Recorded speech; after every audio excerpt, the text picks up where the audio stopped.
We know about Richie Torres, the massive Zionist from the Bronx there, and Jose Vega defending the people in the Bronx. Here's a new ad Jose Vega put up on his Twitter. Jose Vega for Congress. Check this out. Here we go. Have the power. It starts in places just like this. This is where it starts. Not in some fancy boardroom in DC, not in some think tank in New York City. It starts here with us and putting people like Jose into office that remember that they work for us and they serve the people, and they're not going to take money from a foreign government. Everybody here has to use the principles that are enshrined in the Declaration of Independence and in the Constitution, because that is yours. You have an obligation to the Constitution of the United States. I'm a disabled veteran. There's a genocide! Whether you liked how it came about or not, whether you think all those founding fathers were slaveholders and racists or not, it is yours. That is your document. Look at what they do to free speech. There's an ethnic cleansing in Gaza, and all you do is tell lies about it. You and the rest of the media are warmongers. People tell me all the time, don't you think we need term limits? We got them already. They're called elections. And if you do not take the responsibility of figuring out who the hell is in there, you're going to continue to get the Nancy Pelosi's of the world or the Hakeem Jeffries. Hey, I'm not done talking about peace, man. You can't manipulate the American population anymore. In my last campaign, I was sleeping in my car because I believed so much in what we were doing and what we were building, because we have to prove that any American citizen with the right ideas, motivated by a pursuit for truth, should be allowed to run for Congress and win.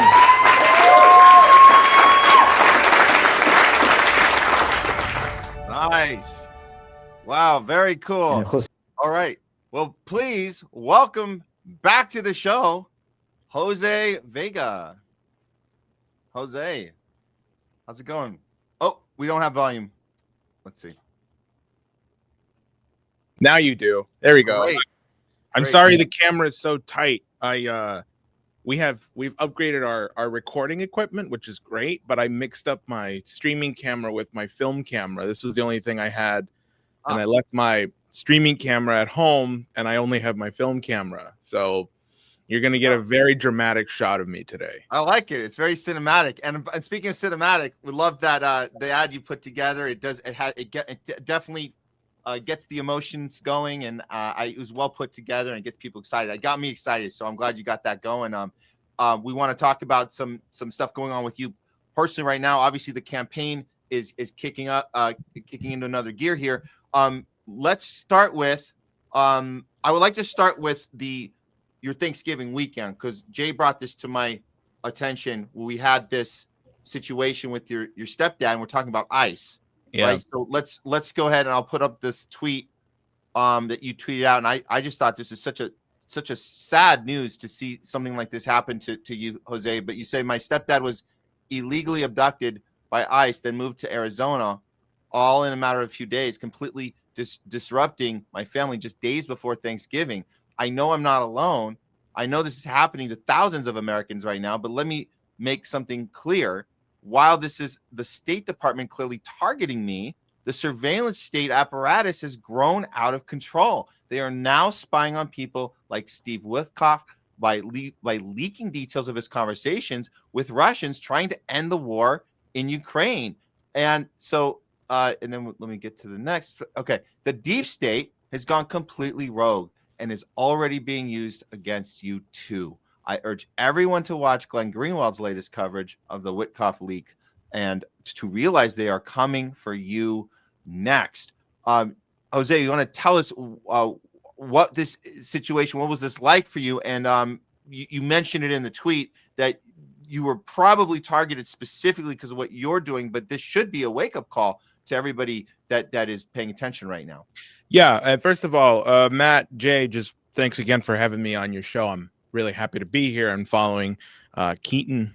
He's also a great friend, so I just wanted to thank you guys for having me on here. Yeah, in terms of what I put out, the day I got that news, I think it was a Saturday when it first happened. I was actually on my way to film a video on a cross Bronx train project, which I actually did end up finally putting up on my X account and Instagram and stuff, and that was really fun, you know.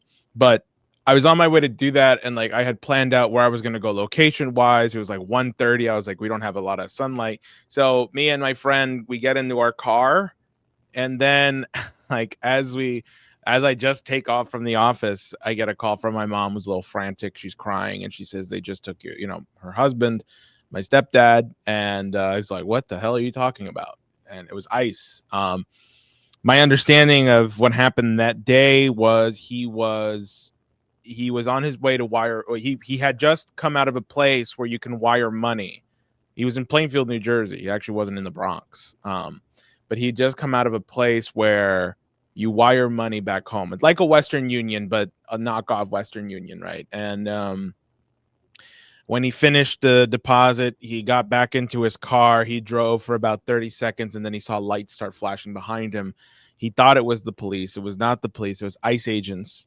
They were vested up. They had border patrol on them and stuff. And, they knock on his window and they ask, can you tell us your name? He says his name. He says, well, you're on a list. Can you come with us? And, my stepdad's not trying to be an asshole or anything. And he just says, okay, sure. He doesn't know what this is, but then he puts up a little resistance because his car is still running. And he's like, wait a minute, I'm just going to leave my car here with the keys in it and everything. And it's for about 3 to 5 minutes that he's refusing to go with them until at least he can take his keys with him, that an actual police officer, not these rent-a-cops, show up, and the cop pulls the key out of the ignition. He puts it in the window side of the driver's seat, and then he locks the doors and he says, don't worry, we'll make sure your car gets back into whoever needs to, And so the police officer did in fact get the car back to my mom somehow, but that was the last we saw of my stepdad since then, because then they took him to I forget the name of the hall in Newark. I think it's Delaney Hall. And and then I went there to go visit him. They give you very little information. They say, oh yeah, visiting hours are from 7 a.m. to 7 p.m. in Newark. So I go all the way to Newark, and before I go inside, I'm across the street from the place and I'm filming a video, and then the fucking I need to work. And then the security guard, I forgot his name. I don't remember his name. McTubster over there. It's like, what was that? Yeah, it was like, what was that about? I was like, what do you mean? So what were you filming video? I was like, yeah, I'm a congressional candidate, and ICE illegally abducted my stepfather, and I'm here to talk about that, and I want to see him. He's like, you got to erase that. We don't do that. And obviously, I'm not going to fucking erase it. Yeah. So I start putting up an attitude with him. I start getting hot with him, as they say, and my mom's like, please calm down. I want to see my husband. And so it's like, all right, fair enough. So whatever. So this is how fucking inhumane this is, right? So not only am I getting crap from the security guard, who's already not being helpful, but we look up my stepdad on the website, and there's other people there who are being very nice to me, like, here's how you do it, yada yada yada. Then we get his certain number, and then it's like, okay, go check the schedule. Turns out visiting hours are not from 7 a.m. to 7 p.m. because they have it divvied up. So yes, 7 to 7 is general visitation, but if it's an ICE detainee, they're sectioned off. So my stepdad, when he was in Newark, was 5B. 5B, you could only visit the prisoners in 5B from 9 a.m. to 10 a.m. on Sundays, and then 5 to 7 p.m. Thursday evenings. Wow. Yeah. So like, oh, go ahead. You were going to say something? I was going to say, so they're intentionally giving you these tiny little blocks of time just to make sure that you're not even able to contact them without, shifting stuff around in your own schedule. So they make it as inconvenient as possible. Wow. So think about it, right? My mom lives in the Bronx, and she's supposed to Thursday evening, which was that Thursday was Thanksgiving. And if I had not gone back and asked, wait a minute, Thursday's also Thanksgiving. Is it a holiday or is it a Thursday? I had to ask 2 different people who finally told me, no, Thursday, because it's Thanksgiving, will count as a Saturday because it's a holiday. So, we were going to go see him that Thursday back in Newark. on a Saturday time. But then I think just 2 days later and it was after I put up my videos and my statements on X that they decided to move him first to Arizona. Oh my God. In the middle of the night, you know. Wait, but he spent Thanksgiving in like a kind of a Saturday lockup, no visitors, no nothing. Just that's what happened there. No. So so he gets caught on Saturday, then we go to Newark the next day on Sunday.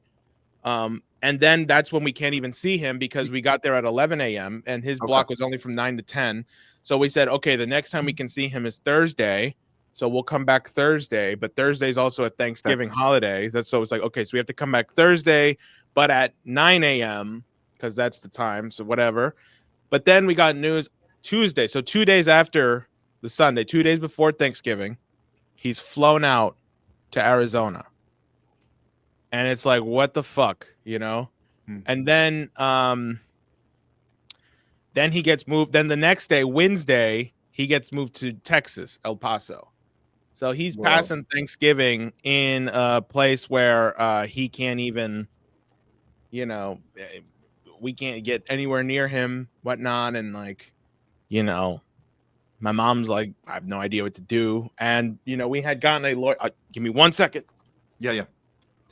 You know, while he's doing that, you know, I really hope that they're keeping him in humane conditions over there because, and obviously it's an inhumane situation overall, but I've heard some crazy, you know, horror stories about some things that have gone on in some of those ICE facilities. So, you know, if we think that the jail system and the prison system we have over here is bad, you know, I'm hearing some really bad things about some of the ICE facilities. So hopefully, you know, we start to recognize that we can't, like, if we're supposed to be the country projecting, you know, civil rights and democracy and all these values abroad, but we treat people this horribly when they're here. I mean, the hypocrisy is off the charts, but I guess that's like almost anything else happening in the country right now.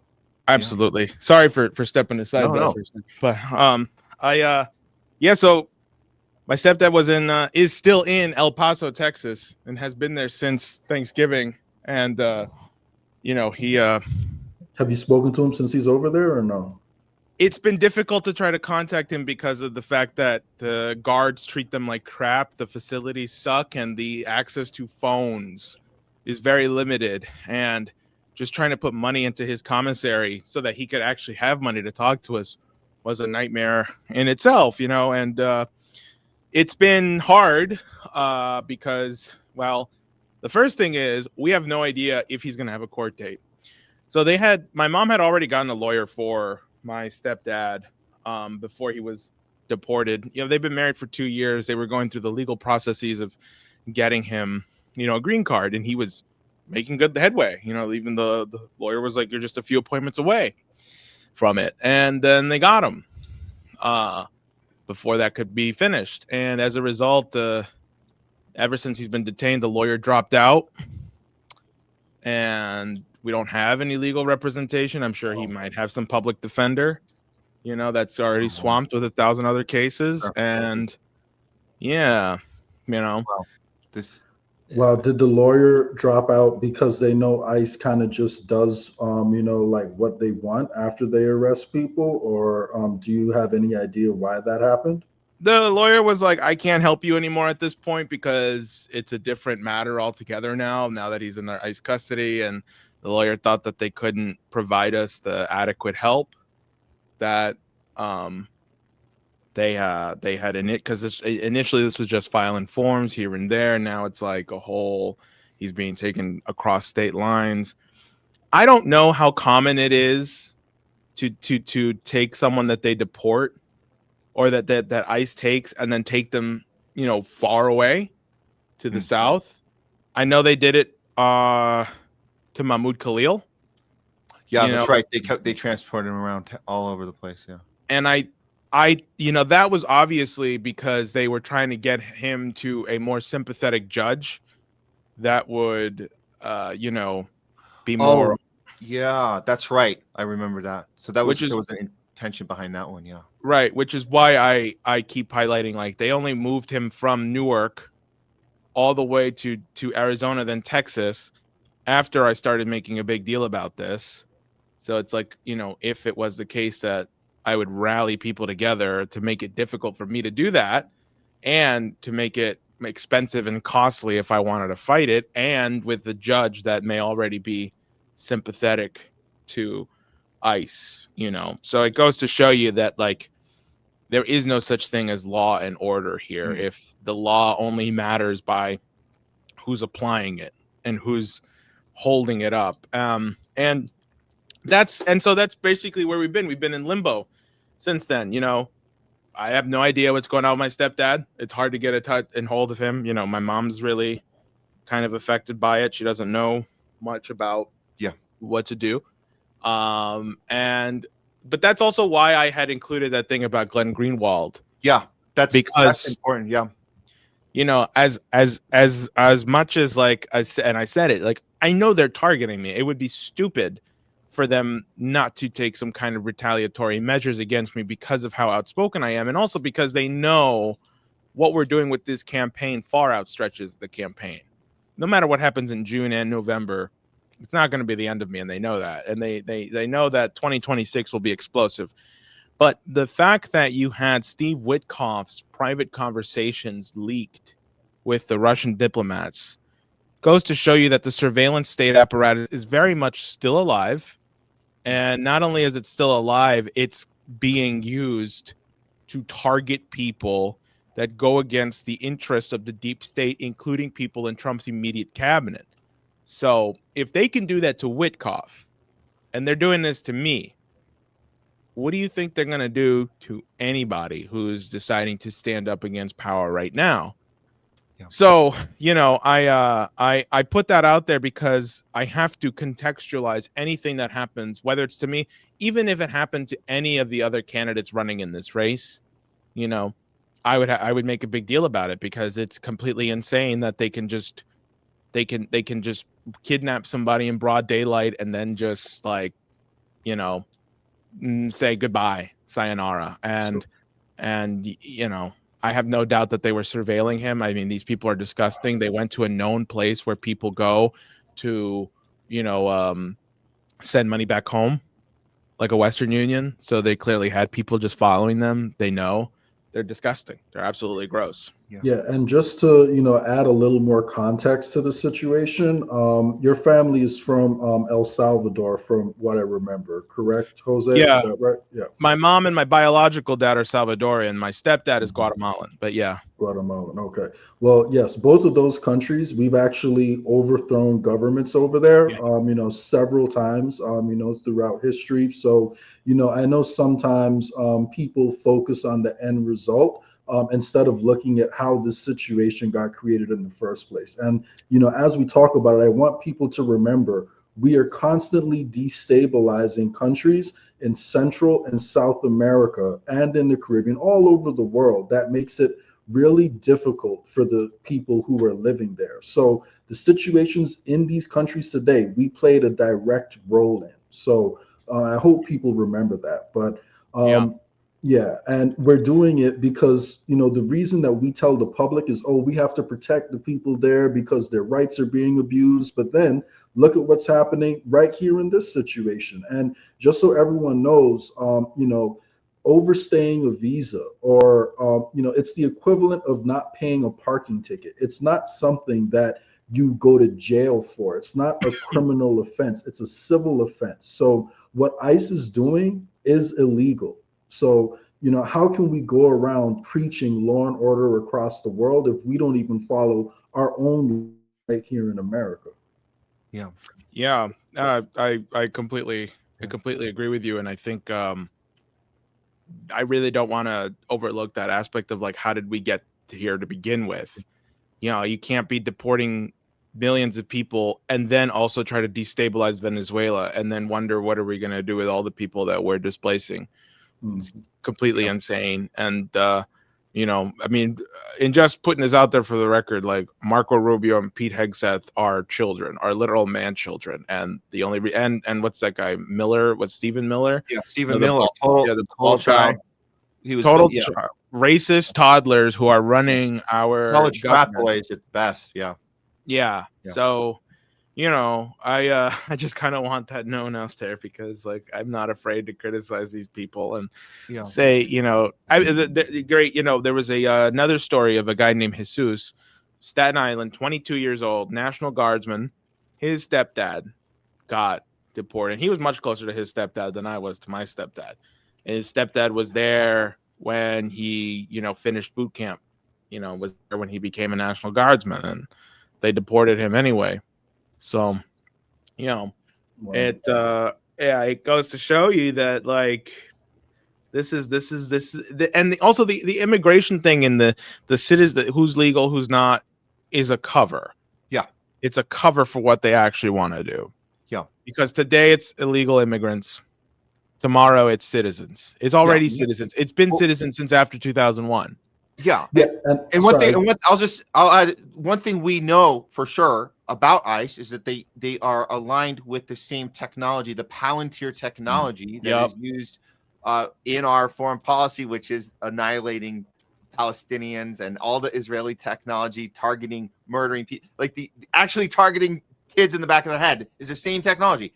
And the supercomputers we talk about, this is the messaging. It's people aren't waking up to this. They don't understand that the ICE is not just about, like you said, Jose, you're not just targeting non-American, non-citizen. They're putting us all in a one big database using the same technology. It's about Palantir. It's not even really about Trump and these college frat boys or children you speak of.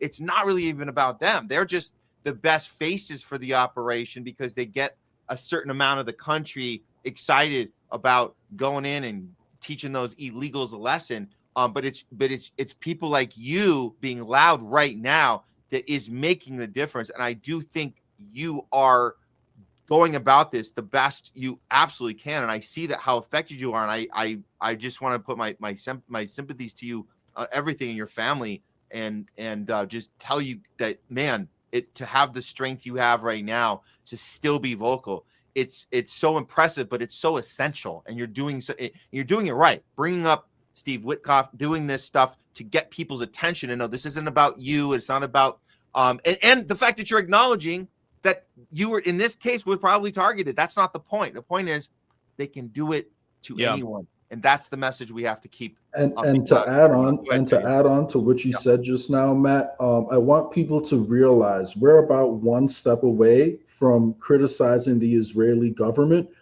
being considered inciting violence against Israel. So if you are someone who cares about what's going on, the Zionist influence in our government and what we're doing overseas, if you care about any of that and you want the ability to criticize what Israel does, then you should care about this situation, because it's the same surveillance technology and the same laws, that could be called upon to abuse your own rights too. So, we have to be loud about this, and we have to realize if we just allow the rule of law, to go out the window, even if it's a case where, we agree with the actual situation, which in my opinion is inhumane, but there are people out there who all they care about is getting rid of illegal immigrants. If that's how you feel, just remember the same technology can be used against you.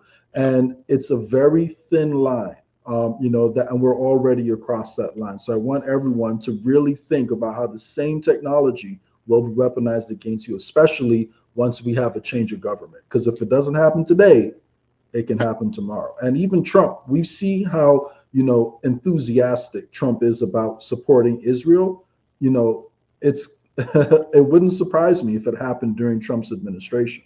Yeah, it's something that existed. I mean, I think it's J.D. Vance who actually coined this term, so I'll be borrowing it, the permanent bureaucracy, right? Mm-hmm. What is it exactly about the last 50 years that there has been an element in the government that doesn't care what administration is in, that continues to push its deep state agenda?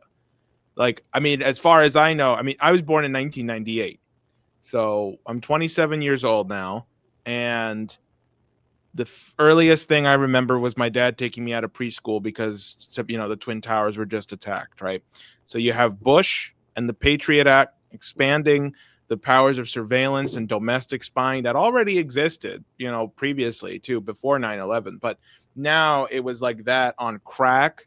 And then the Obama administration, which some saw as a departure from the Bush administration, only continued to expand that even further.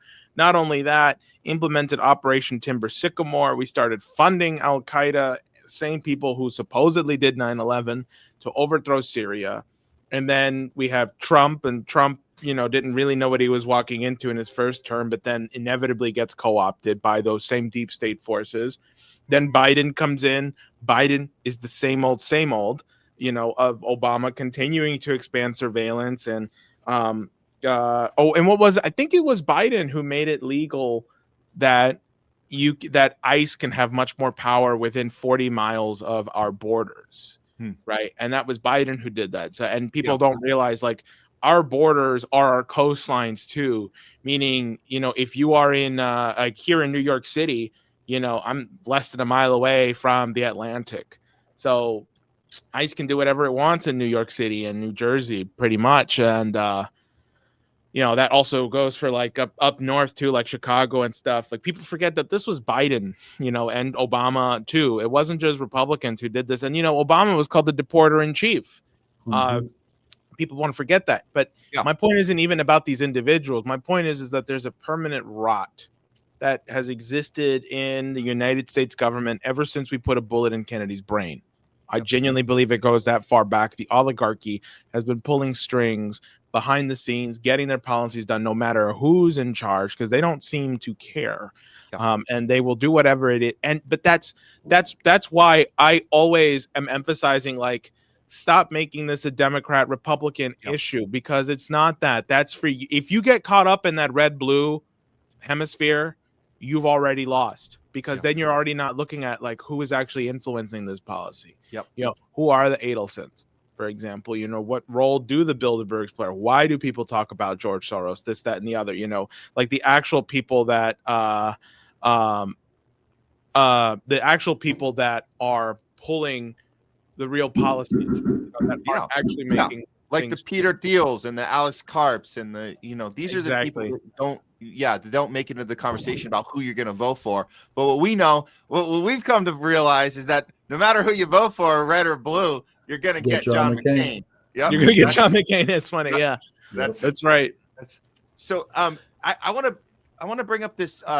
Did you guys hear about the detention centers that there was this $30 million contract that ICE is trying to put, like, using these Amazon, like vacant Amazon facilities, and trying to build detention centers now across the country? I heard this one that Jay, I think you sent this to me. This that kind of went a little viral. She was kind of this girl breaking this down. Let me play a little piece of this and see if there's any validity on this one. But it seems to have got a lot of traction. Here we go.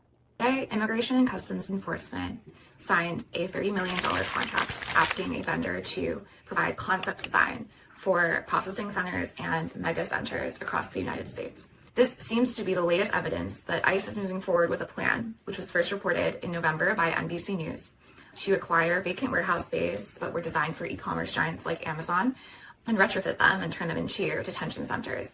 This is part of ICE's spending blitz in an attempt to ramp up deportations. When the Trump administration took power in the beginning of the year, ICE set a goal of doubling its detention capacity. And ever since it's embarked on a rapid expansion, trying to open as many new prisons, 10 camps, and jails as it possibly can. This is proving to be extremely profitable for the whole host of private vendors that work closely with immigration enforcers. In this case, the vendor that is trying to profit is called KPD Services, LLC. Is going to be getting $30 million to come up with concept design for ICE's apparent plans to launch mega centers across the United States. I think this will raise serious concerns, as have ICE's other sort of unconventional plans to open detention facilities, such as Alligator Alcatraz in Florida, facilities that are not intended to house people and lead to inhumane conditions for people under ICE's charge. I would imagine that similar concerns would be raised if ICE ultimately goes through with these plans of opening up vacant warehouse space in order to serve as detention centers.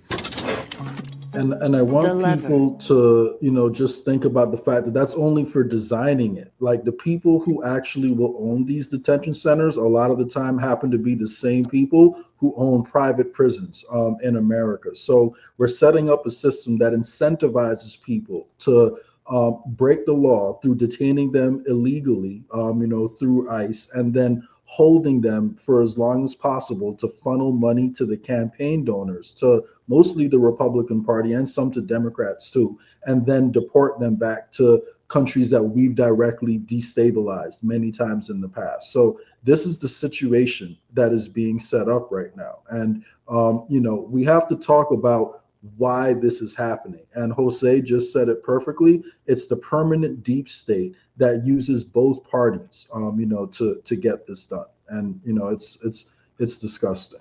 Yeah, absolutely. It is. And, I think what you just showed me too is like, it just goes to show, this is why I am proposing things like a cross Bronx train, because, and this is kind of I'm going to be on my soapbox here for my fellow organizers, is that it's not enough to denounce anymore. You do have to have an alternative vision. But for example, $30 million, they're fucking opening up torture centers. Yep. How about $30 million to fund a school, maybe? Mm-hmm. $30 million could have saved All Hallows Catholic High School, which just shut down here in the Bronx because they couldn't raise $3 million. And it was the only school in the Bronx that had a 100% graduation rate in the South Bronx. And I'm supposed to believe that $30 million is better allocated towards, opening up more prisons than it is for schools, or hospitals, or to fund my program of, an east to west line. I mean, I know you guys aren't New Yorkers, but I guess what would be relevant to you is like, how about $30 billion to start the construction of a high-speed rail network that goes from New York down to Florida, up to Maine, all the way across to California?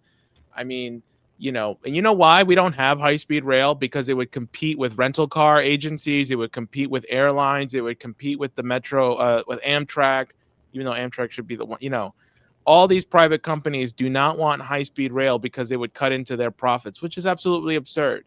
And I think that's the kind of stuff we should be advocating for. It's like, hey, how about instead of $30 million in bombs or prisons, $30 million for, basic infrastructure to make sure our schools don't fall apart, or that we can provide adequate water fountains for our children, who need it. I mean, and these things seem to be kind of obvious, except they're honestly missed out. I think whenever I go to a protest or something, I don't know if people have that higher conception of well, I don't even know how to characterize what I'm trying to say, but I think people should just, whenever you do denounce something, you have to make sure that you have an alternative vision that you're building for, because it can get very depressing if you don't. If you're just like for example, I have a lot of respect for people who are on the Free Julian Assange train. I don't know how people held out so much hope and were constantly like Misty, just constantly on that Free Julian Assange train, even when it looked like there's not going to be any motion on that. One day he just gets out and it's like, wow, And so anyway, I would just go on.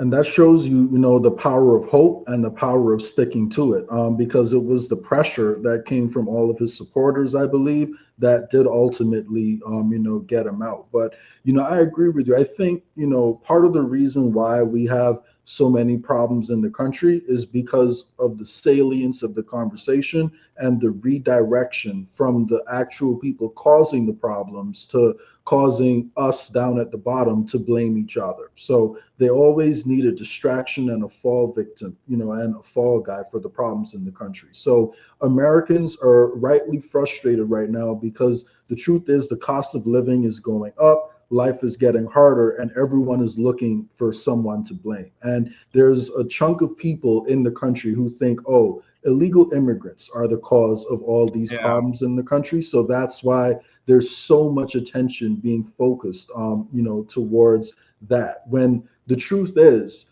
your cost of living is going up and rent is going up because the value of our dollar is continually going down, and because we have hedge funds coming in, buying up houses and buying up properties and jacking up the price on it. So it's not the fault of an immigrant, why you think your kids may not be able to afford a house.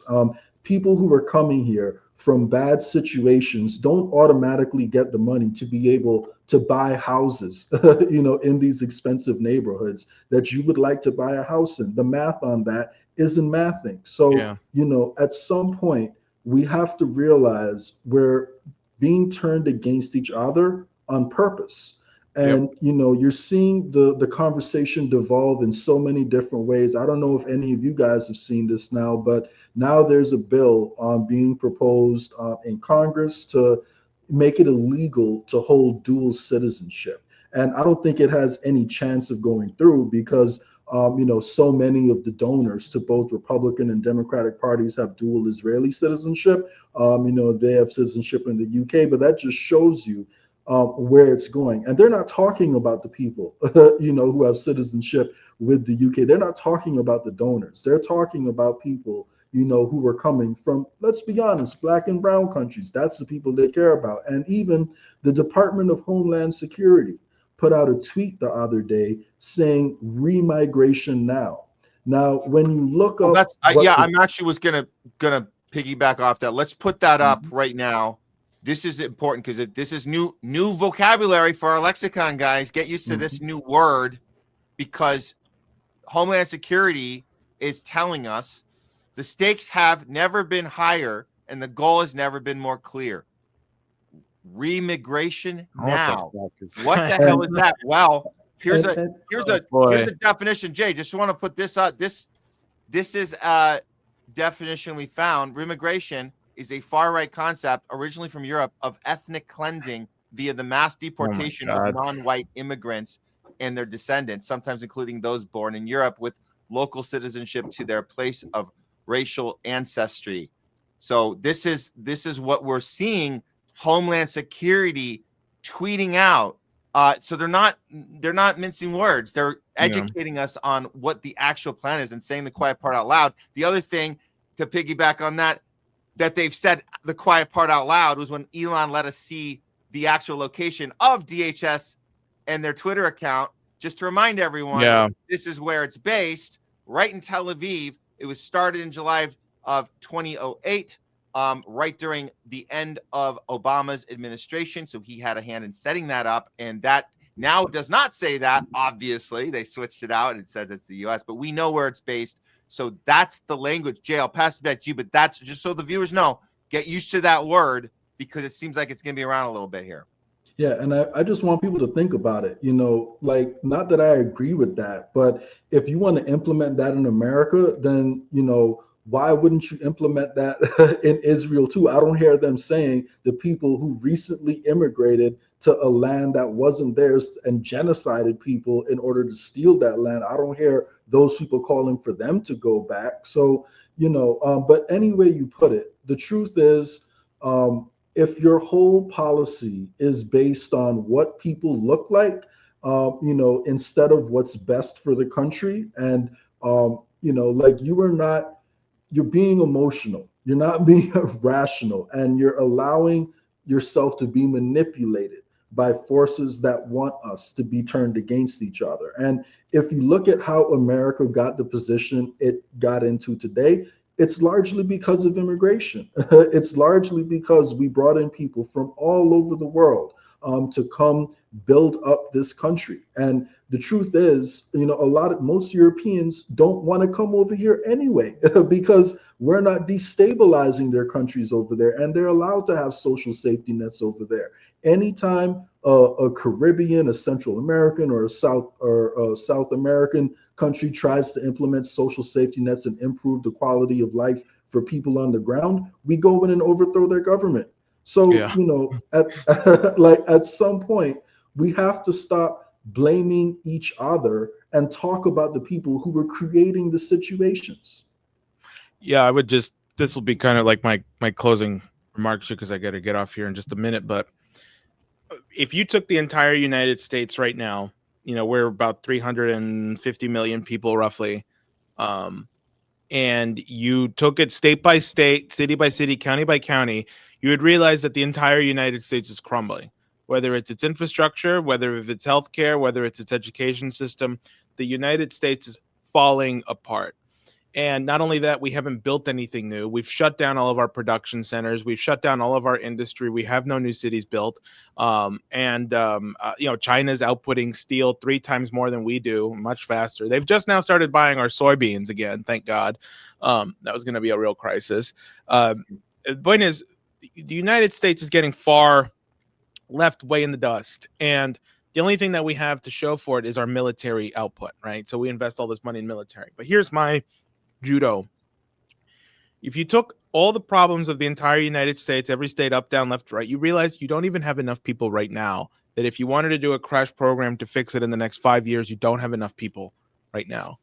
So my proposal is you take the immigrants that are here now and you say, okay, listen, if you decide to, for 2 years, go through a training camp, where we teach you how to be city builders, the engineers, the welders, the surveyors, the carpenters, the people who can, lay concrete.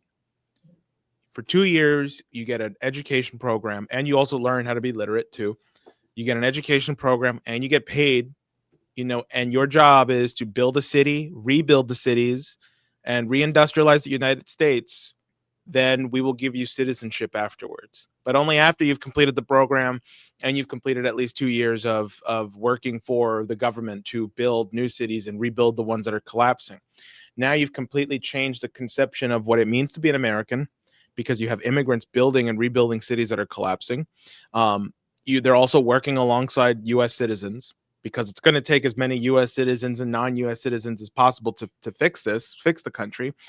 And you've already set the tone for the next 50 to 100 years, of completely changing the relationship between Americans, what it means to be an American, and also how other countries will start to see the United States again.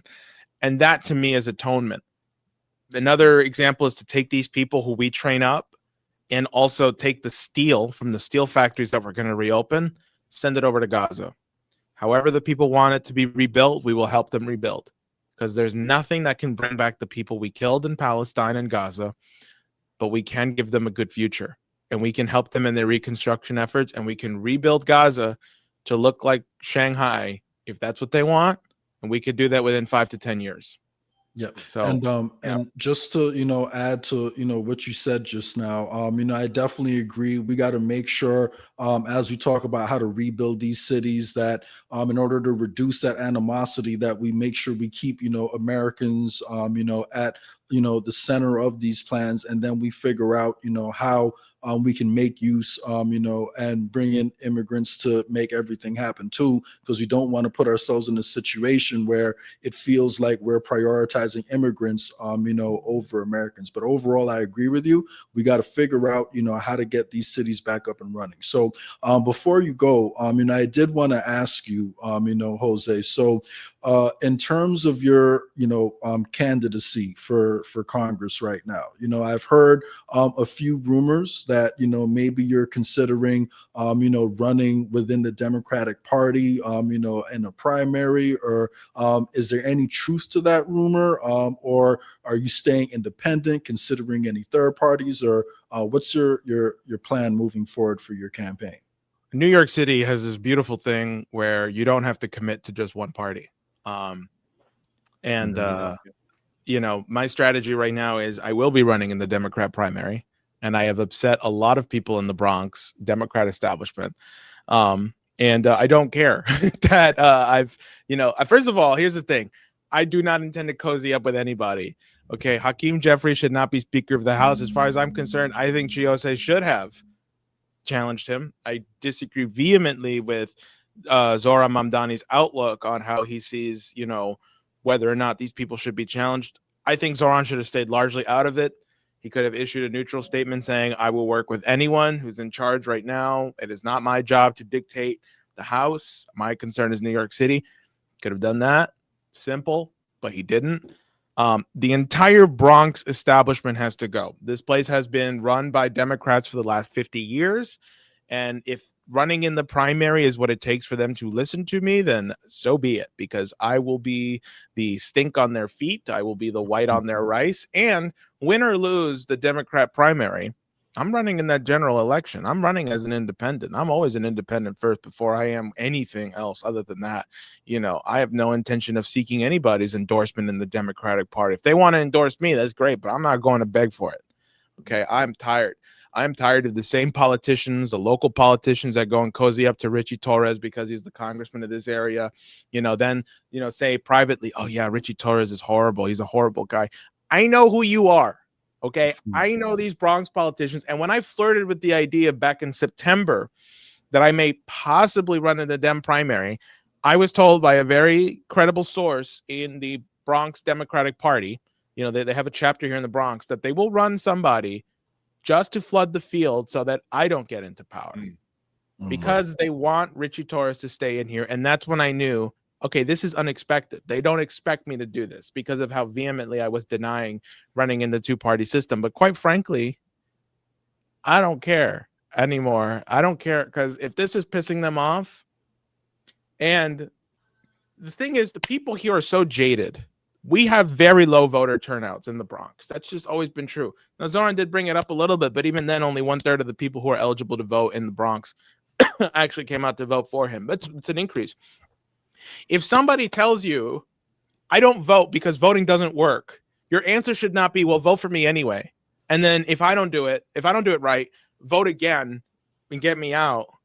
No, people have to understand that this system, the entire Democratic Party establishment, it's like, I understand why people are jaded and they don't want to go vote, you know?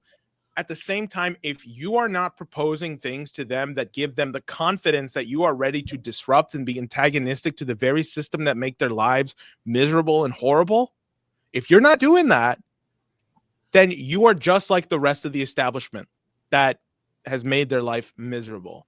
And I believe that the Democratic establishment in the Bronx is extremely corrupt, but I think that the people who are registered to vote as Democrats are tired of it, and they want somebody like me who's going to come in here, flip all the tables. As much as my run is against Richie Torres, it's against the entire Bronx establishment. They are all going down. Okay. Oswald Feliz, council member, you know, the Bronx borough president, you know, the New York City establishment. See, New York City politics is completely dirty and insane. And quite frankly, I have no intention of playing nice with it. I'm going to call it out every step of the way. And I think that this year is going to be really, really fun. And all I would say is just stay tuned.